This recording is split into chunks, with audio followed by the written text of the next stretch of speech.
Holy Gospel according to Luke. Glory to you, O Lord.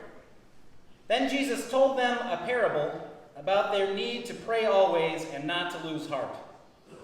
He said, "In a certain city there was a judge who neither feared God nor had respect for people. In that city there was a widow who kept coming to him and saying, 'Grant me justice against my opponent.' For a while he refused, but later he said to himself, 'Though I have no fear of God and no respect for anyone, yet because this widow keeps bothering me, I will grant her justice, so that she may not wear me out by her continually coming.' And the Lord said, 'Listen to what the unjust judge says. And will not God grant justice to his chosen ones who cry to him day and night? Will he delay long in helping them? I tell you, he will quickly grant justice to them. And yet, when the Son of Man comes, will he find faith on earth?' This is the gospel of the Lord. Praise to you, O Christ." Please be seated.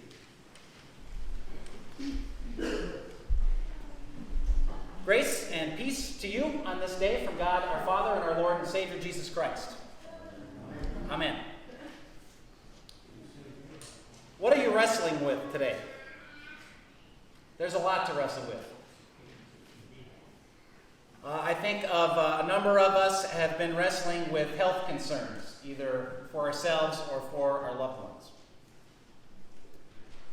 I think a lot of us have been wrestling with grief and loss and what that means for us, because even though someone has departed from us, we remain, and we need to figure out who we are in the midst of that.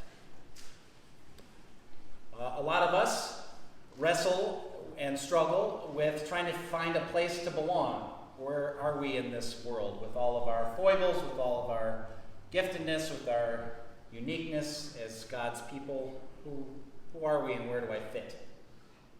It's a question a lot of us wrestle with often. Some of us wrestle with how to make our way in this world that's so divisive and full of division and pain and suffering and injustice. A lot of us wrestle with relationships that are broken, and we wonder what might happen there. Some of us wrestle deep down with figuring out our relationship with God and what that means. These two stories, at least the first reading and the parable from Jesus, invite us into that wrestling. So this first story about Jacob is part of a much, much bigger story. I invite you to read it sometime. It's in Genesis, good chunk of Genesis in the middle. It goes back all the way to Abraham and Sarah and Isaac, and then Rebekah, and then these two twins who are born, Esau and Jacob, who were told even from the beginning were at each other's throats, like good brothers would be. And it's a story of divisiveness and of trickery and of rejection. And Jacob steals his birthright, even though they're twin brothers. In that culture, you would, the firstborn male would get the inheritance and the blessing, which would have been Esau's. And Jacob tricks him out of that. And they do not leave on good terms, to say the least. Actually, Esau says to him, "If I ever see you again, I am going to kill you," which is more than just sibling rivalry. He meant it. And so Jacob took off. He left that place. He went and stayed with family in a different area. He worked for his uncle Laban. He had 2 wives, different time. He had a big family. He became successful. He decided it was time for him to go home and face his brother, which is where we catch up to him in this story. He's there on the riverbank. He has to cross back to the other side in order to go home, and there embanked on the other side is his brother. And we're told in this story that he meets this stranger in the night and wrestles with him until the morning. Now, even Jacob himself says, "I have seen the face of God in this wrestling. So maybe he actually meets God down by the river. Others have thought, well, maybe it's an angel that he wrestles with throughout the night. More modern approaches say that maybe it was even Esau. He met Esau there, and the two duked it out a little bit. Or maybe in a more psychological way, he was wrestling with himself, taking with him all of his guilt and shame and the power of all the things that he had done and left undone and still had to face in the coming morning, and he's left with a limp that he carries with him the rest of his life from that encounter, whatever it is. But he also is given this blessing by that stranger in the dark. A blessing that changes his name. A name that means wrestles with God, Israel. And the rest of these stories are about that. People who wrestle with God. And our story continues in that same light. We are people that wrestle with God and with one another and with the world in which we live. It is a part of our faith to wrestle with these things, to grapple with them. Doubt is a part of faith, not its opposite. Sometimes certainty is probably more of a problem. And then you've got this other story from the gospel reading, comes at it from a different angle. Actually, Luke, as the storyteller, tells us what it's about. Usually when you hear a parable from Jesus, it's left kind of ambiguous on purpose, so you have to kind of wrestle with it. But Luke tells us it's about to keep on praying and to not lose heart, to keep at it, to keep with it, to stay in the wrestling, because that's the place where God meets us so often. And then Jesus tells this story. He tells a story about a woman, a widow, and this judge. I think it's a mistake to equate the judge with God in this story. After all, what would that be saying about God? That if you're just annoying enough to God, God will give you what you want. I don't think that's what this story is about at all. I mean, we know God to be one of mercy and love and forgiveness and peace. Isn't that what we crave and long for? In this story, though, what does this judge represent? But all of the things that we live with all the time, right? This injustice in the world, power dynamics, all the things that seem wrong and out of place. And yet what she is called to and her example to us is perseverance, persistence, to hang in there, to keep wrestling, to keep striving for God's kingdom in the world. And won't God meet us in that place? And doesn't God meet us in all of the places where we continue to wrestle, whether it's our health or our grief or our sense of belonging or purpose, or what we see out around us and all that pain and suffering, or maybe even our own relationship with each other or with God? Doesn't God meet us in that continued place? So as you know, we've done youth mission trips for years, long time here in this congregation. The last couple of years, we've gone just to New Haven, right down the road. We've gotten the congregation more involved in that. It's been really quite wonderful. We're going to keep doing that. But a couple of years ago, I think it's more like a few years ago, it might have been my second year here, we went to Toronto. And what they do on some of those mission trips is they break you up into groups. So the group that I was with and the kids I was with, they sent us to a couple of different soup kitchens.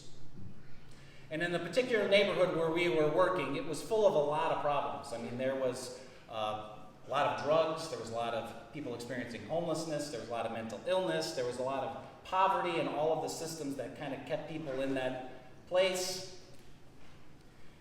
And, we saw these two different styled soup kitchens. One tried to address these problems by just trying to help as many people as possible, which is not a bad idea. So this place was pretty well funded. It seemed very well run. They had a very nice building. They had a couple of floors worth of rooms on the top of the building where people could spend the night and shower, get cleaned up and stuff. And then on the bottom floor is almost like a warehouse. So we spent part of our day down there unloading pallets of food coming off of trucks, just in large quantities. And in the middle floor, which was the ground level floor, was the soup kitchen. It was this big, huge, commercial-sized kitchen. And lots of people working back there. It ran like you would imagine a big restaurant would, with people yelling at each other, telling you what to do, except because it was a Christian place, you're like, brother, could you please grab the mop? Or sister, could you grab the chicken and plate those meals? But it was a big convention line, or a systematic line. So people would get their tray, they'd get their food, they'd sit at the table, they were encouraged to eat quickly and move on because there was more people that needed to be fed. And it went boom, boom, boom, boom, boom. And they fed about, I think it was like 400 people that day. It was really impressive. I thought this is really great. And then the next day we spent at a different place. We were actually there for a couple of days, called St. Francis Table. And this was a completely different approach. So the guy that ran it, his name was Brother John. He was a Capuchin monk. He had a big pot belly. He wore a big brown habit. He had a little squirrely beard at the base of his chin, just at the base. Didn't come up at all, right here. Glasses, just a jovial personality. He would always kind of come around and, is everybody happy? And kind of sing-songy kind of way.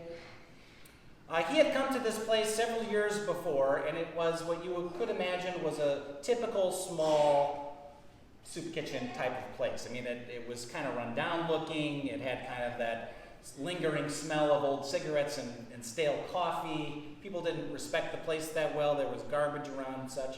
And he said, all right, we're going to do this different.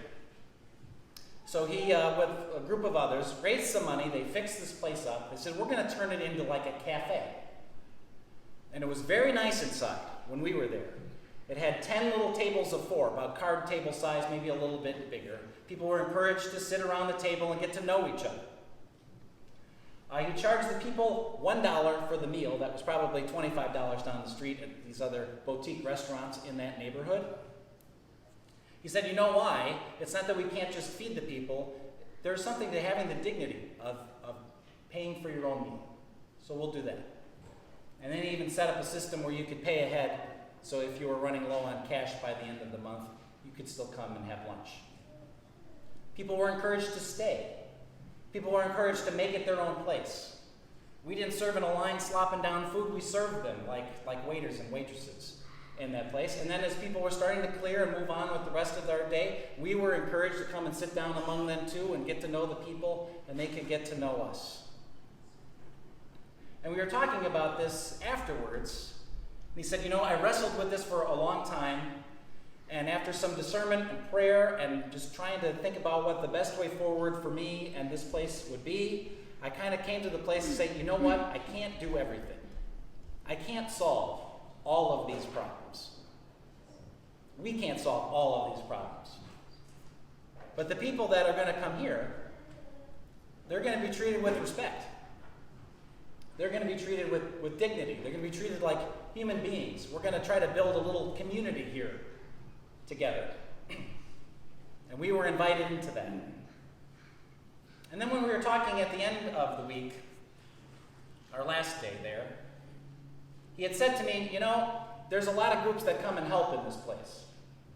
A lot of school groups, a lot of corporate groups will send teams of people. Churches come. But there was something different about your group. I said, what was it? He said, your group wanted to be here. And your group was happy to be here. What you brought with you was joy.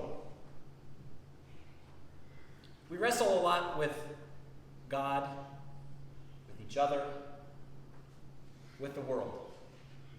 It doesn't make sense to us a lot of times. We don't know our place in it a lot of times. And yet the truth of our faith, we know this grace and mercy and love of God that is gifted to us. And the way God's economy works, I think, is when we come at it with a little joy and faith that's worth sharing.